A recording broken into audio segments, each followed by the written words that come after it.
there. Yeah. First date. I've never tried so hard to get a girl's attention, and I've never tried so hard to look like I'm not trying. I wear my most comfortable jeans and a brown shirt with a collar. I shaved 2 days ago, so I can have the perfect amount of stubble. I hope it makes me look both mature and fun. She's waiting for me on her front steps on Shenandoah Street, wearing beat-up brown shoes and a jacket that looks like a shawl. I tell her she looks like Stevie Nicks, and she laughs. She snickers and punches me lightly on the arm, then jokes that I will never wash that arm again because I am so infatuated with her. I imagine myself holding my arm out of the water at a swimming pool or holding an umbrella over it during a thunderstorm. It's ridiculous, but I really don't want to wash her away. I suggest sushi, but she insists on Nicaragua. We arrive at Fratanga on Jefferson Avenue at 7:30 and sit close to the counter. The restaurant is too hot, so she takes off her jacket. Her skin is light, especially compared to the purple of her t-shirt. I try to think of something romantic to say, but my mind is jumbled with flowery phrases like, your skin is the color of the moon reflecting on the Tigris River. It's nonsense, so I sit silently until I worry I'm making her uncomfortable and begin talking about juvenile things my roommate and I do, like fighting wasps with toy swords and smoking hash in public restrooms. I hope she's impressed. She's laughing. I take it as a good sign. I pay for dinner and we drive to a bar on Cherokee Street to see our friend Julie for her birthday. Julie's drunk already, and we spend some time talking to her about acid and the color of Wheaties boxes. A man named Dale arrives and sits with us. He wears a shirt featuring some band I've barely heard of and makes a few remarks about people I don't know, making my date laugh. He's her friend, and I hate him. I suddenly feel inadequate, like this man is funnier and smarter than me.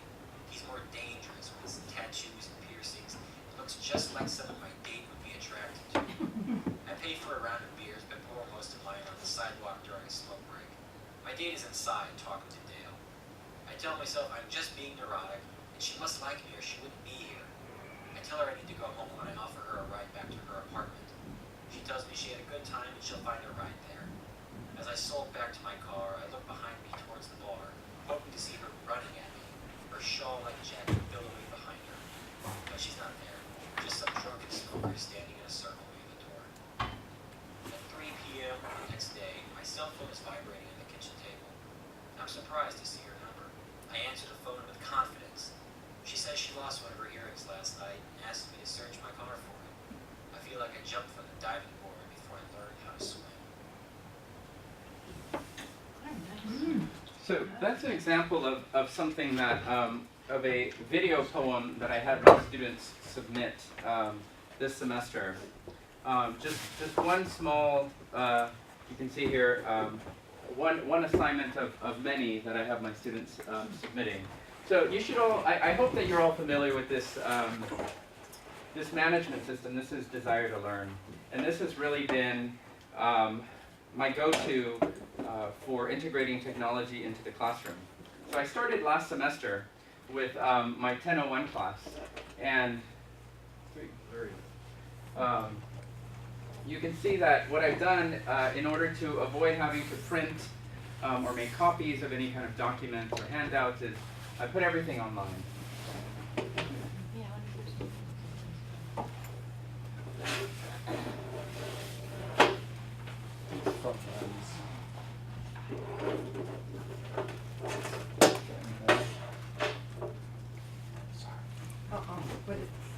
I'm trying to get it to focus. Yeah. But what I do is I use this widget here called the content browser to provide my students with a resource online to access any kind of material that we need. Oh, that's great. That's why he's chair. Thank Do you need sound?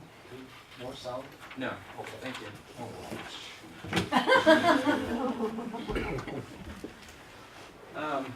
So when Diva mentioned that my class is paperless, all my classes are paperless. I post our course policies and course outline all online. This is this semester's 1002. So students can simply refer the material online. I can pull it up in class. It's all within the browser, so it's accessible to students here. They can also download it to their own computer or print it if they want. But it's most useful technology is most useful in day-to-day assignments. So I use the discussion section or the discussion page to have my students submit work. So here you can see this semester my students have 3 essays to submit, 1, 2, 3, and what I like about this is that I can have them submit work to me here, and I can grade it right online. And I do that simply by making this particular item, editing this item so that I can assess it. And you simply would edit that topic under assessment, the assessment tab, and you just create a graded item and how many points you want to give that item, and just save it. And when it comes time to assess the item, you simply would go into that assignment, select the document that you want to grade, assess it, and you can assess the item here and provide comments as well. So I noticed you had a rubric there already attached. The ruler, is that what The you're... rubric. Like when you clicked on one of the assignments, it had structure. It had a bunch of Yes.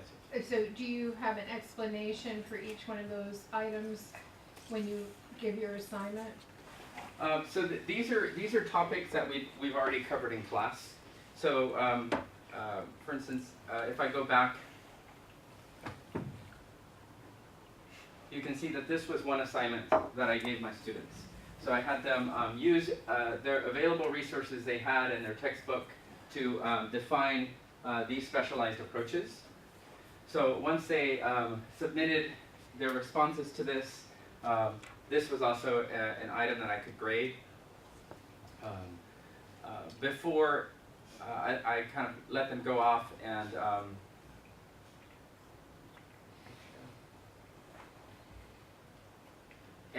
completed the assignment, I would review it in class one more time, along with exactly what it is exactly that I'm looking for, and then I would let them approach it on their own. One thing that is helpful, if something happens from the time that I give them the assignment to when it's due, because we only meet twice a week, and if they're not on campus or they're inaccessible, is we use our Twitter account. So this is the Twitter account that I created for my composition courses. And we simply just shoot each other messages. I like to retweet my students and what they have to say about what their progress or how they're responding to the class, so that they feel that their voice is being heard and that their experience in my class is valued. And I ensure that they're participating on Twitter by incorporating this as an element in my syllabus. So this is part of participation. So that just keeps going back. And one easy way for me to filter through their tweets or the tweets on that I can see on this page is I ask them to include this hashtag here, so that I simply click on that hashtag, and all I see are tweets that have that hashtag. Let's see, these are the results. And so they're only tweets that they've made. So we're currently working on drama, and you can see here that they're starting to tweet about drama.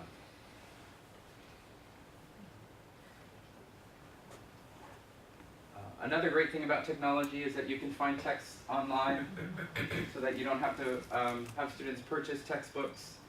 This is Kafka's Metamorphosis, which we used earlier this semester. This is from Project Gutenberg, and the entire text can be found here. And I just simply created a link to it here. So I think technology is really helpful as a management tool. It helps us reduce waste, increase efficiency. I think it provides flexibility for students who may have only a limited amount of time to be on campus and may not have time to approach this during office hours. I think sometimes email also. I recently saw something on the news about an organization that talked about taxing email, and I thought, well, what to kind of play off of the video that I started with, what better way to convey a tone or one's meaning to a student who maybe has trouble with understanding one's tone through email or through text. But if something that I'd like to incorporate is video messages. I'd like to be able to interact with my students through video, maybe have video office hours. And I think that raises a concern that there may not be a need for the physical classroom any longer if we create video or virtual spaces to teach. But I think it's important to at least take advantage of that approach. There are, as was mentioned in the department meeting, organizations like Udacity, Coursera, or edX, which are offering free courses online to students.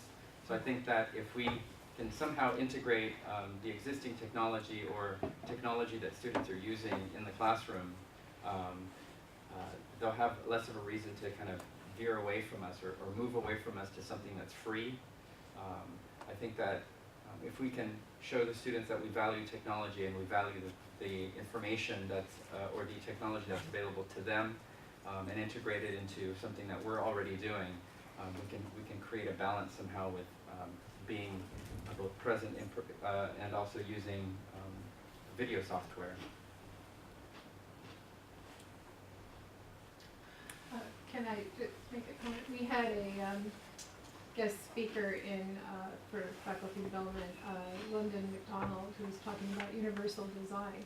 And she mentioned how important technology is for making our classrooms more accessible and making assignments more accessible for students. And so what it seems to me, I mean, although everything that you're doing is online, with the hybrid kind of classroom that you're using, that there's lots of different ways that students can get access to the information through, you know, I mean, through you, through their classmates, and you know, through the material that you have online. I think it's a nice model of it. I think this also makes it. I think desire to learn is also helpful in assessment. I mean, I've last semester I didn't use the assessment feature within each of the discussion assignments. So now what I've done is I've been able to assess each assignment, and these assignments then appear in the grade book, so that I just have to, I don't have to create any additional documents or spreadsheets to keep track of either attendance or the completion of assignments. Everything is just available in one place, and the scores get tallied as I assess. And students can go on here and see where they're at. So when you had the window up before where you were providing feedback and a grade to the student, does it automatically put it? It automatically adds it to the grade book. The only caveat I would have about that is that I know that Blackboard had issues sometimes with messing up the addition, so that people were, you know, thinking, you know, so students would access it and see a grade, and that, yeah. So it probably makes sense to have that paper, you know, somewhere a grade book or have it backed up on your computer. But this is really helpful, I'm sure.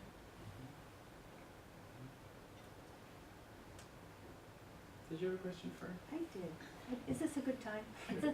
Well, I was wondering what you've learned about your students. You know, I mean, if the tweeting part is about, you know, giving them a voice and getting this really sort of micro feedback as things are going along.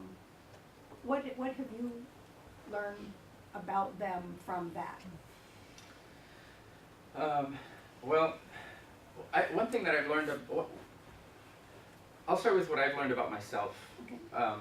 So for instance, in the poetry course, because it's so easy to simply put assignments up on D2L and allow all my assignments to live here and not physically see them, I think there's a little bit of a disconnect with my expectations in terms of how much work can be accomplished during the semester. So, for example, in this poetry class, I started the semester off with a schedule that asked my students to write a poem every week, and by the end of the semester they would have completed 14 poems. Well, that became a little bit overwhelming because once they submitted a poem, they would then need to comment on one another's poem, and you can see here on this one, for example, it becomes a little overwhelming with how much work they have to do. So I had to cut that down. So what I did is I just cut it in half.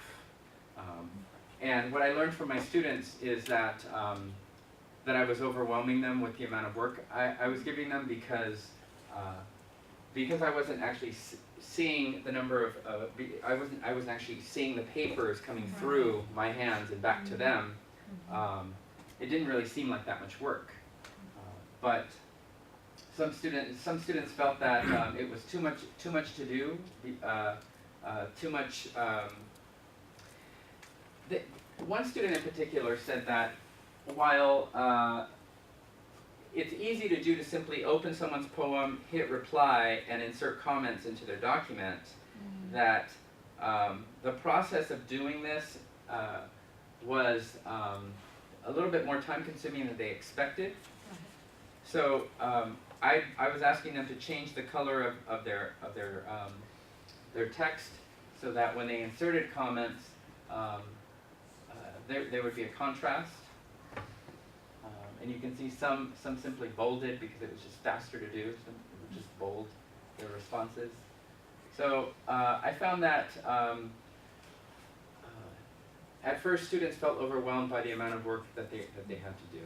Is that though because were they familiar with workshopping things? Like if this was their first creative writing course where they're doing a lot of engagement, maybe, I mean, part of that might be that you did overwhelm them with 14 or whatever, but part of it might be the fact that they're not used to workshopping and the amount of time it actually takes to workshop somebody else's poem. Well, the comment the comment I received from the student that felt that responding to each one in this manner felt more time consuming than having a physical paper. She's a senior and she has taken workshop courses before.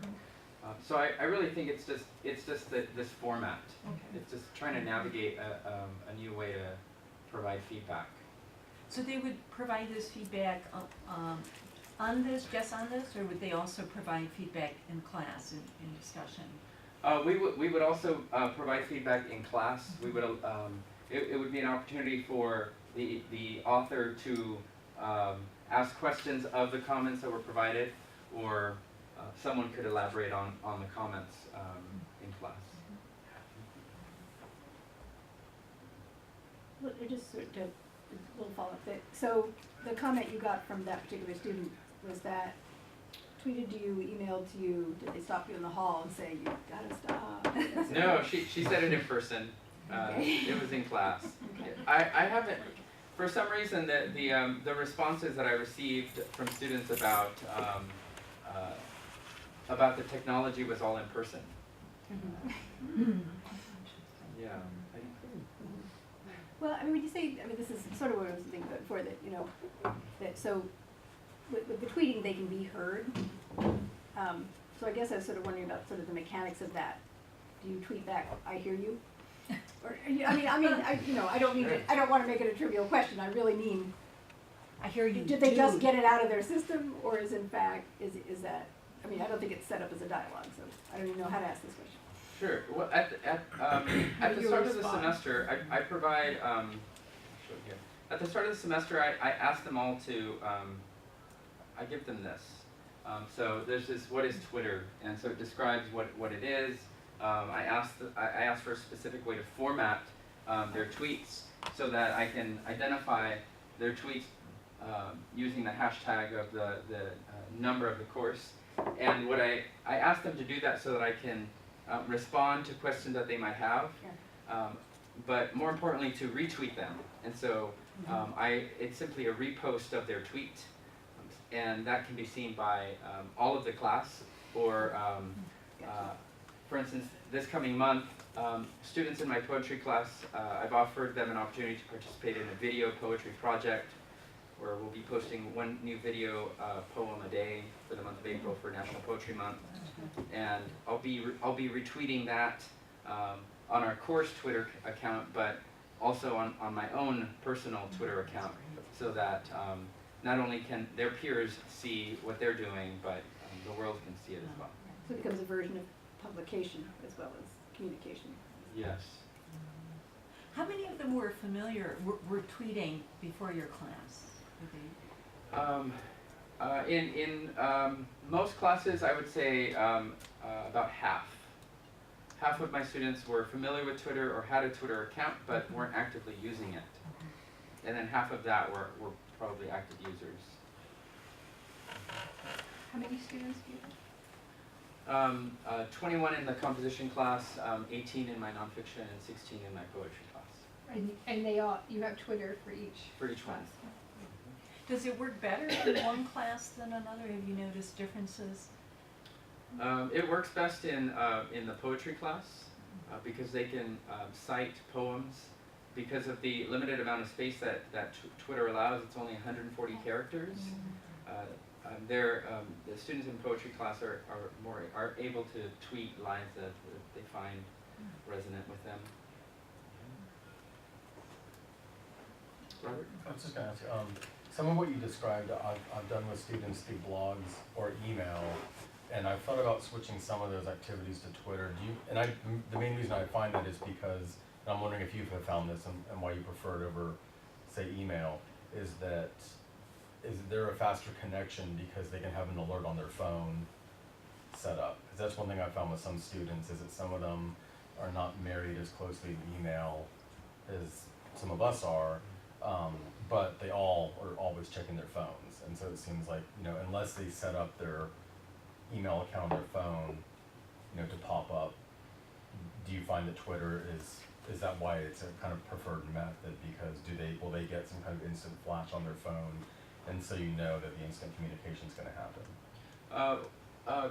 Two reasons is one is certainly that I find that this type of social media is more accessible on a mobile device that I know they'll have with them all the time, and also the brevity of information available is something I think that the millennial generation and I think generations after that are more attracted to, and I think that Yahoo recently purchased an app by a teenager in the UK that provides news feeds that are similar to tweets, and I think they purchased it for $30 million. So this brevity of information is something that's becoming much more attractive to younger generations. Do you worry about that though, when so much of what we do is dealing with longer narratives? I think that kind of ties into an interesting debate about problems we're having with current generations about attention spans and getting them into longer works. I'm just curious what you think about how that fascination with, instant sort of quick, short access to information. I think that the use of video is becoming a means to provide longer narratives, or to be able to hold someone's attention. I think it's starting to move toward video. I think it's just a matter of translation. I think technology is just another language, video is just another language. So I just think it's a matter of being able to tell the narrative in that manner through a different medium. Tim? Oh, I guess I just kind of had a similar question because I'm used to using blogs, and what I like about using them is that, I mean, the whole idea of thinking fast and slow, I think blogs can slow students down to really look at the texture and the support and ideas. I guess my question is, with Twitter, what do you think students are learning from using Twitter in your course? I mean, what's sort of the educational outcome? What are they learning about communication, audience, and so on? Because there are so many tweets out there that they're just so random about, well, a tweet could be, well, that sucks, and there's no, you have no idea what the heck that means. So, I mean, what are students learning from tweeting in your course? I mean, I see the value of providing information. I mean, that's fabulous, and connecting them in ways that they're typically connected. But what do you think they're learning from tweeting, I guess? I think Twitter's enabling my students to communicate with one another.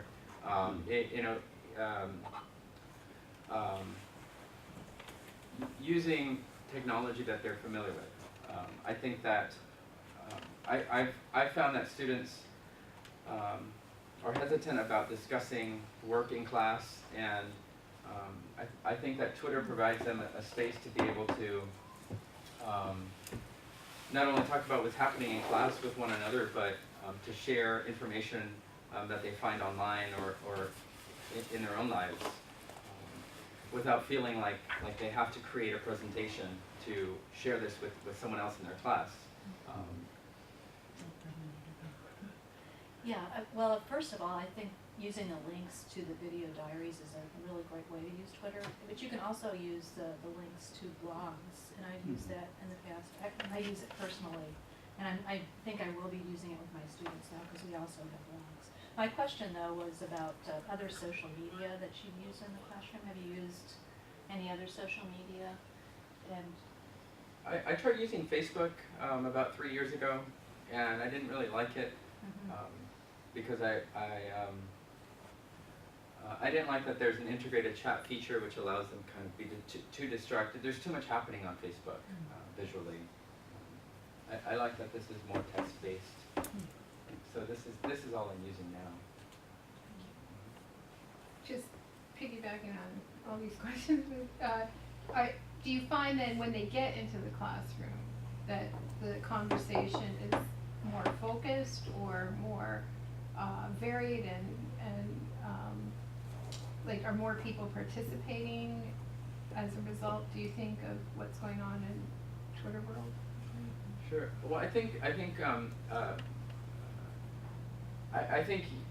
social media has enabled my students to feel more comfortable communicating in class, and I think Diva's visit was probably a good instance of that. I haven't had any problems getting my students to participate. So that might happen whether you do Twitter or not. Or It might. I think that this is enabling them to be able to talk about the things that happen in class or that are related to class outside of class, where I can see what they're saying. Allows me to use something that they've mentioned outside of class and bring it into class, and then start another conversation.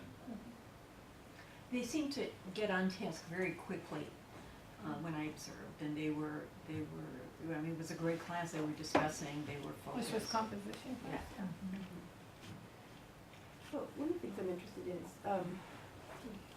is, and this is really speculative, that would it be great if we were all doing it? Because, I mean, I asked this from, having gone through different things that seemed like a really good idea, like, so I was doing journals in my class, lives were being changed. It was good. And all of a sudden everyone's doing journals, and you're like, oh my God, I gotta reflect some more, And they you could only be keeping so many journals. And, so if your students, I mean, there's always sort of novelty. We're doing this cool thing in my class, we're not doing the other classes, and you see how it's different, and it's good for them, it's good for you. And I love that when they're thinking about it, they can be putting out something about it rather than trying to remember, who are we, why are we here, from 10 to 10:50, or that kind of thing. I can also imagine if they're tweeting about I'm receiving or sending tweets for 5 different classes, that my life might start to feel more fragmented under certain circumstances. So, I mean, it's all sort of speculative. I mean, some things are just how we're gonna all end up doing it. Nobody's gonna ask us. I mean, you know, that's just gonna end up being how we all do it, or, you know, it's gonna seem like a good idea. But I think it'll be interesting to see what the threshold is for how many people should be doing it at one time, or things like that. I don't know if you have Like any teaching thoughts Frankenstein. about- When everybody It's a else perfect is one. I'm like, doing I can't teach Frankenstein. Hunger Games anymore. I don't tweet, I don't have a Twitter account, but I could see, I mean, part of what you're doing, you know, Peter Elba used to have this idea about cooking, you know, it's writing, as you're walking across, I know this goes way back.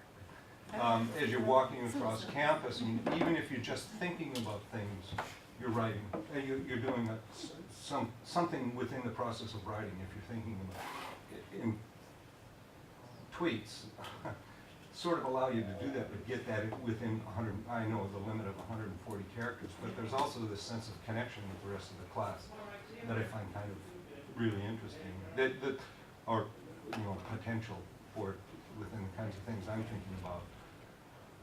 But the question I have for you is that you've got all of these, goes back to the 14 homes, you know,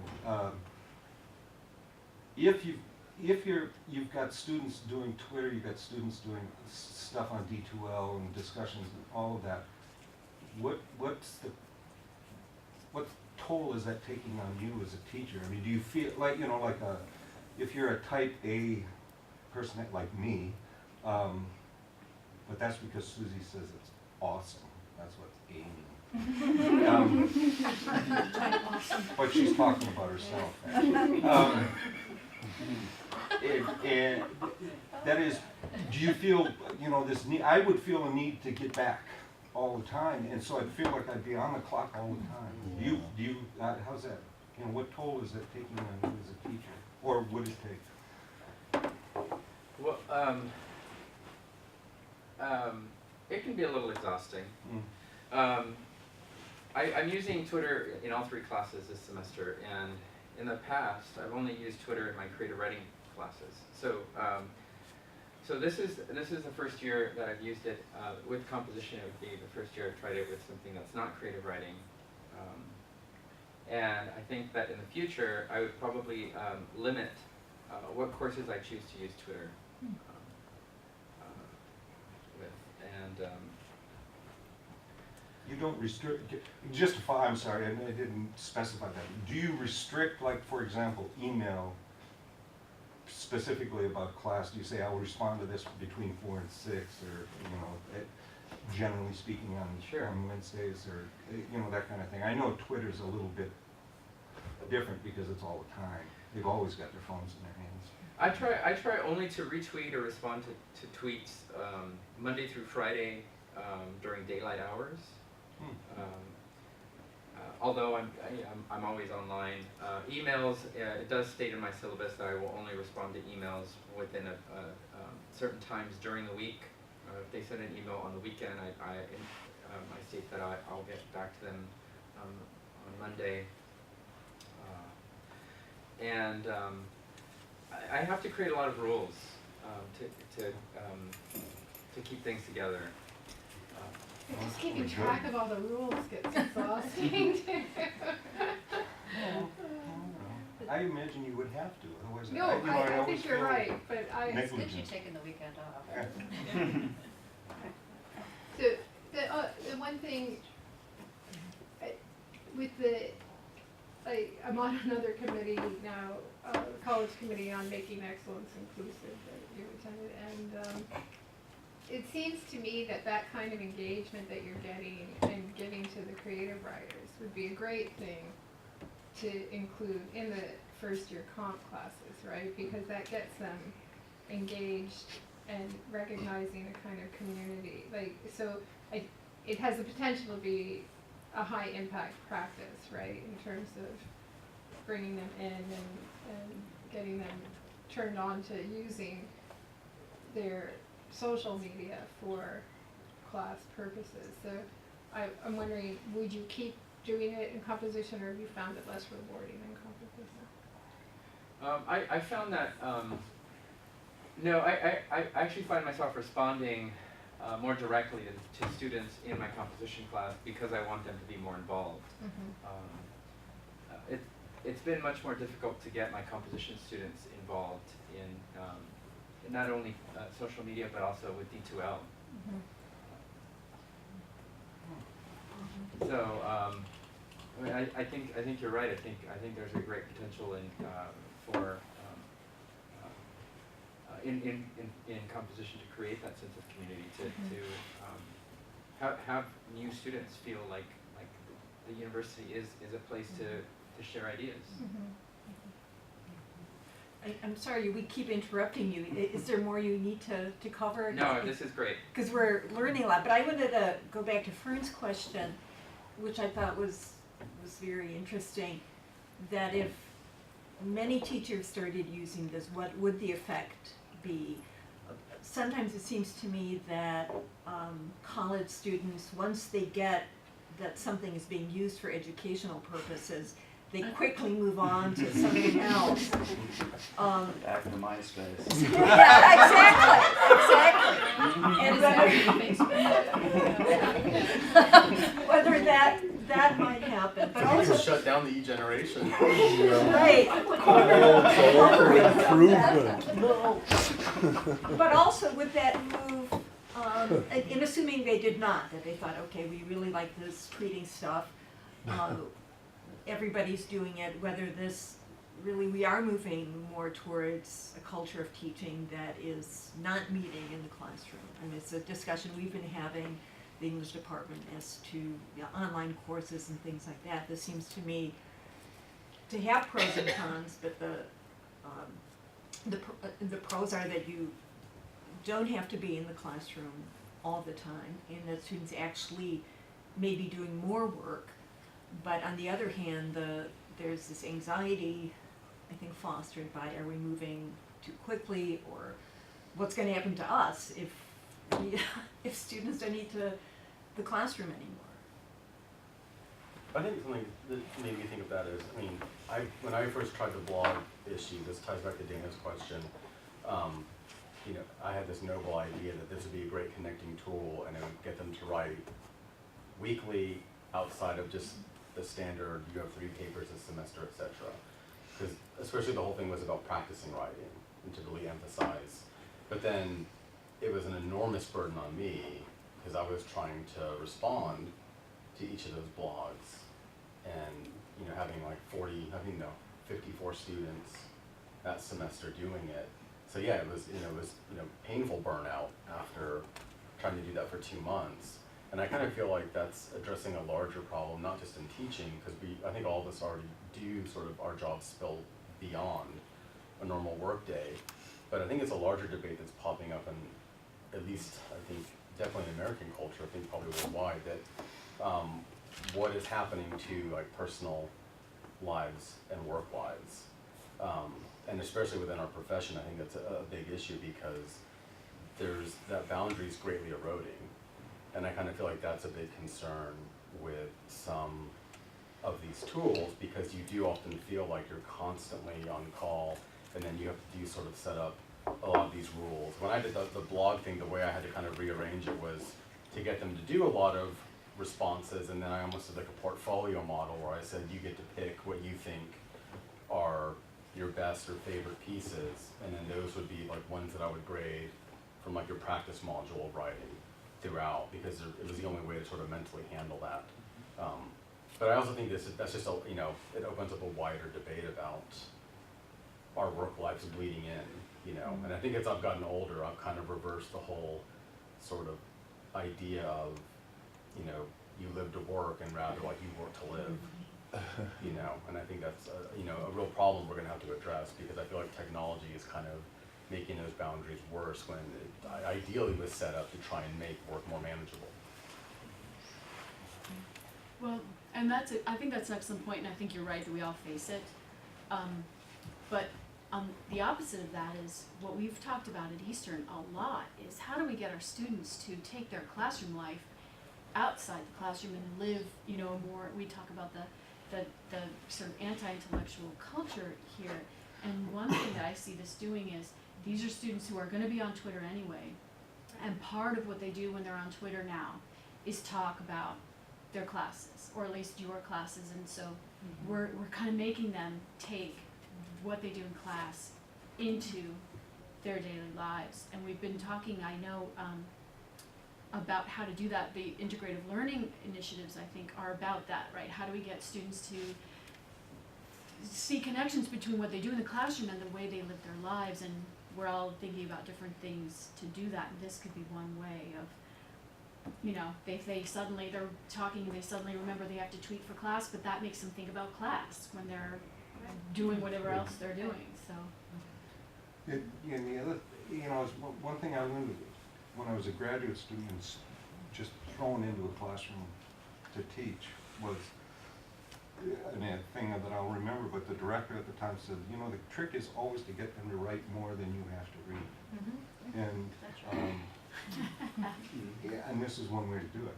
You know, as long as you kind of keep a monitor on it and make sure there isn't any jerks, you know, doing mean things, then they're doing, you know, they're writing more than you have to read, and I'm sure that's kind of good. Yeah, I find that all of those conversations is that they're talking to one another as well as to us, and so their peers are responding to their work. Are there any privacy issues associated with this? I mean, can they create a Twitter account specifically for the course, or do they have to give their Twitter account to other people? It's just pure ignorance here. I give them that option. Most of them have their own account. Some have created a different account just for the course. Some of them have their accounts locked so that someone in the public, so their tweets are not public. Okay.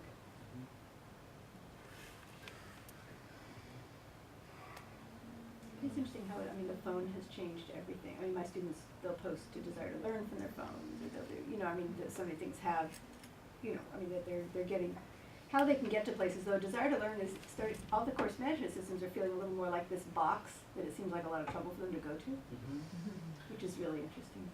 There is a mobile version of Desire to Learn, but I don't find it to be very user-friendly.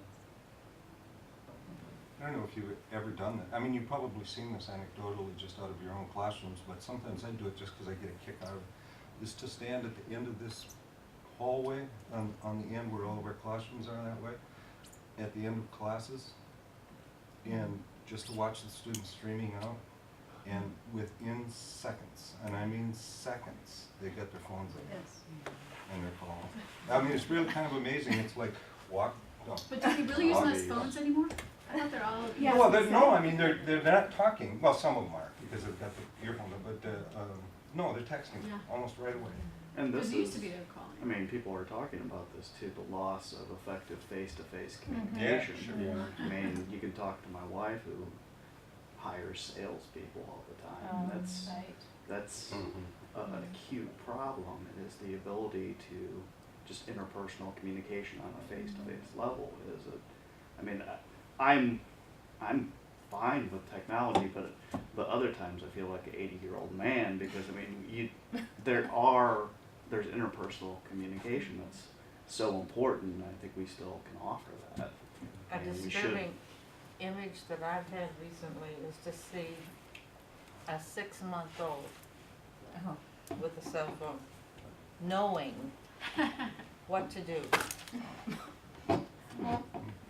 I mean, they're almost born with it. Cyborg baby. Anyway, I invite you to do that sometime. It's pretty interesting. This is kind of fun. It does turn sort of everything into, I sometimes say, when I think somebody's talking to me, and of course they're not, they're talking on the phone, well, I'm sorry to invade your phone booth, the whole world, and it's turned everything into a phone booth. I don't know where I'm walking around talking. You're right. This is my world. Yeah, that's why I find I can talk to myself now and in my own place of attention. That's true. I can develop an eccentricity. I can get away with You can actually answer yourself, right? it. Yeah, I can talk to myself. Well, we Different know voices. the career of the future is gonna be orthopedics, where all of these carpal tunnel problems are gonna Oh, develop. yeah. I had some trouble with Okay, that. we have time for a few more questions? Well, one thing that interests me is that I mean, when I think, oh, the kids, they're all doing all this stuff, and there was the PowerPoint from the IVHE talking about how all the kids, they can get their content anywhere, and so like, you know what? Yeah. Mine don't seem to be doing that. Frankly, and they don't know, they're not all over the internet pulling in things. It's still education, right? I mean, you teach them how how this thing works. This kind of communication just goes out. This kind of communication goes in and out. This kind is good for these kind of things. This is good for these kind of things. And, and a lot of this is being invented, but they don't actually already know how to do this or how to do it well or what its potential is. And they're using. I mean, we're now. We're way so far beyond early adopter, right? I mean, these people are using things that are in fact pretty easy to use. So they don't have to know, right? And there are people out there who really want them to have stuff, and they're really good at getting it to them. Oh, yeah.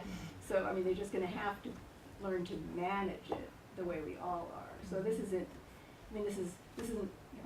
We're well beyond evaluating a website right now. I mean, so there is so much education to be done right here, and it's not even a place we want to ignore, because they are doing it. So I mean, I think there's a lot to do. I have one question about, since you have them tweeting throughout a semester and you read this stuff, do you see any kind of development or evolution in the actual expression of tweets? I mean, or is it just sort of a given that there is a kind of Twitter language like texting that's very abbreviated, that sort of starts one way and maintains that kind of style throughout? Because the one thing I've often wondered about the tweet and the idea that you're limited to a certain number of characters is that why doesn't it create a resurgence of, say, 18th century style wit? Because I mean, you're limited to what you can express, and if you just sort of accept it as a medium for getting quick information out there, but do you see any kind of movement towards, trying to use it as a way to, put as much information in as concise and memorable a way as possible? Because I mean, that's what we're teaching writing, we're teaching expression. Tweet in couplets, eh? Would anyone collect the That would complete be great. tweets of someone? Couplets. The complete tweets of Alexander Pope. Jennifer Egan's New Yorker Yeah. story was a tweet, was tweeted. Aren't they collecting drunk Hulks? That's right. But I mean, that's a Twitter account that's fabulous. I mean, Yeah. Drunk Hulk. Drunk What Hulk, he has. I like drunk. So I mean, from my own experience tweeting, Yeah, there are those. occasionally is Mhm. that you find, wow, I can say this much more concisely and get to the kernel of the sentence or the Mhm. thought. So there might be something to that. Poet D.A. Powell, his tweets are being collected by Emory University. Yeah. They're documents that I think people are taking seriously. I think the Library of Congress is collecting all tweets. All Yeah, tweets They have been Yeah, for a while. crazy, but from the very beginning of. apparently, so it seems The new inadvisable to me, but yeah, Very File mundane cabinets to the full of letter. happy faces. they're probably printing them all out. They're probably printing them all out. Well, that was my question, is sort of like, what next? What do you see happening next? Like you're on the, I mean, you're heading the charge in terms of the tweet world and stuff, but I think what Fern brought up about, it takes almost no time at all for things to become passé or so used. I mean, Facebook, even your parents do Facebook, right? So it's kind of like, Used to be, we were the parents. right. So I'm just, and I mean, and you sort of brought up too the fear that this engenders about technology taking over and class time and that sort of thing. But And it's a rhetorical question, I don't actually expect you to have it, I think you're doing great, so I don't think you need to come up with something, but I feel like we all need to be poised and not just appropriating new techniques, although that would be good too, but I think getting into trying to stay ahead of the wave a little bit anyway, and I think with our students, this is staying ahead of the wave. Like, I think what you said, most people aren't using their Twitter accounts very much, you know? But now, I mean, then there's Instagram, and there's gonna be all these super ephemeral, ways of Picture communicating, yeah. Can we be the retro? Like, we're cool because we meet face to face. We have books. Yeah, I'm sure we can. We can be cool because I think you can You'll do become that. You are doing I'm that. not, you Secret are doing that. society. I don't know that I am the one. I think reading these is very interesting. They're good. Read. Learned the deconstruction method today, and that took me years. Yeah. But apparently pretty they cool. can tweet that. I learned the deconstruction method. So it's interesting. Some of them are very well put there. None of them are using that you are kind Yeah, of they're using language. real words. I don't know whether that was a requirement that they actually. Well, But they're none of them thoughtful are doing comments. the. You know, I'm sorry, I'm reading the one about extra credit. Yeah, they really are thoughtful Yeah. comments. Yeah, Yeah. I hope I can get some extra credit. Even if they're like at the bar tweeting, I mean, I'd be happy to see these comments regardless of where they Math are. lessons is like a foreign language. It's a good one. Simile, math classes like. Well, thank you very much for, this is a great presentation. And, maybe it's obvious to say we wouldn't have had the same laughter and insights if we were tweeting this or observing it. Well, we can use the emoticons like for.